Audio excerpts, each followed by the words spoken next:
At para ma-confirm natin kung tayo ba talaga ang nag-login nito, pindutin po natin.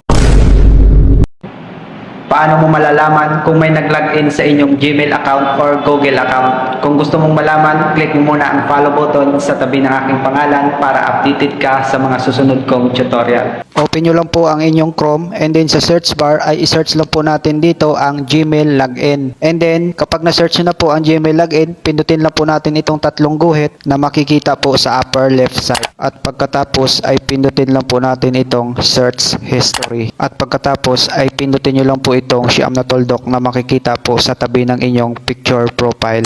And then pindutin natin itong account na makikita sa left side. At sa taas po ng inyong profile picture, may makikita po kayong home, personal info, data and privacy, security. Swipe nyo lang po ito pa left side at pindutin po natin ang security. At pagdating naman natin dito ay mag-scroll up lang kayo, hanapin naman natin dito ang your device. At dito sa where you're sign in, kung mapapansin nyo ay may dalawang device or dalawang cellphone na nag-login sa aking Gmail account or Google account. At para ma-confirm natin kung tayo ba talaga ang nag-login nito, pindutin po natin. At kung makikita mo ay naka-check at nakakulay blue, yan po ngayon ang inyong device or cellphone kung saan po ngayon nakalagin ang inyong Gmail account. At kung sa palagay mo sa ibaba ay hindi sa iyo device or cellphone ang naka-sign in sa inyong Gmail account, ay pindutin mo lang ito at pindutin ang sign out. Ganun lang po kasimple at kadali kung paano natin malalaman kung may nag-sign in po sa ating Google account. Kung nagustuhan niyo po ang video, isang like, share at follow po ay masaya na ako.